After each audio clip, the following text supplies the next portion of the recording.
What's going on, Flyers fans? I'm your host, Travis Ballinghoff, and today I just wanted to talk about the crazy offseason we just had and the major overhaul Chuck Fletcher just did with his roster. As we all know, last year was a major disappointment. Many of us thought they were going to be cup contenders, and that surely wasn't the case.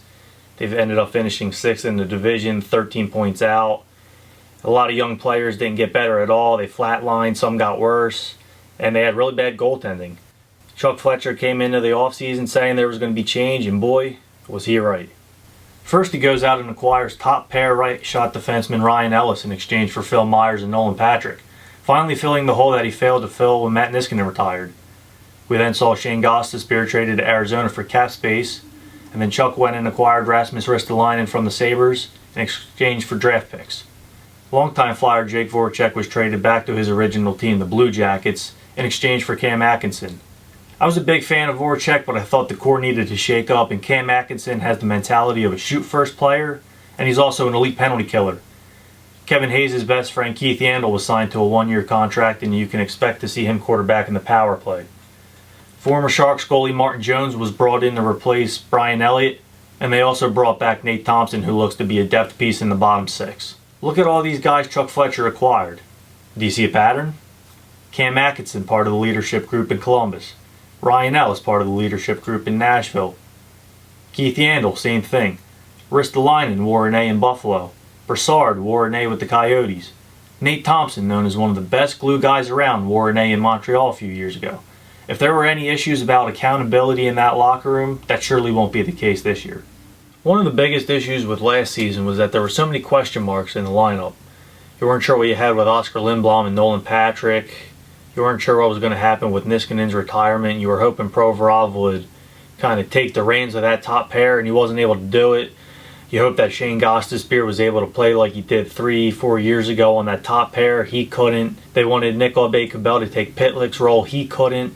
There were just so many young players that weren't able to take the next step, and it really held the team back. That won't be an issue this year. They signed veteran depth players Derek Brassard and Nate Thompson so that they could push guys like Morgan Frost, Cam York in the roster spots. Nothing will be given to these young players, and they'll have to earn every little bit of it. The Flyers also took care of their own guys. They just gave Sean Couturier an 8-year extension that'll kick in next year in 2022, and that'll run to 2030. They also gave Carter Hart a 3-year extension, and they just signed Travis Sanheim to a new 2-year deal. So what could hold the Flyers back next season? Well, one concern I have is that maybe they made too much change in one offseason. Maybe they get off to a slow start, guys have trouble building chemistry together, and it snowballs after that. I hope that doesn't happen. They have a long homestand to start the season, but we'll see. Another concern I have is they gave up the most goals off the rush last year, and both Yandle and Ristolainen are kind of known to give up odd man rushes from time to time. And one thing I find interesting is that they only have $300,000 in cap space with the roster I project, and they're already at the maximum contract amount, which is $50.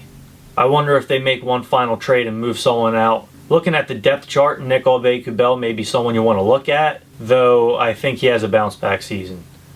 So where do we go from here? Well, let's look at some key dates.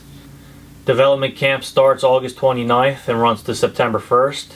Training camp hasn't been announced yet, but it's safe to say that it will be sometime in the middle of September, because the first preseason game is September 28th versus the Islanders at the Wells Fargo Center. Then we have opening night, which is October 15th versus the Canucks at home. They play the new Seattle Kraken and new head coach Dave Haxtell Monday, October 18th at home.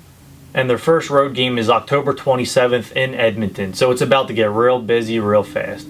Well, that's all I got for you today. I'm your host, Travis Ballinghoff. Thanks for watching, and I'll see you next time.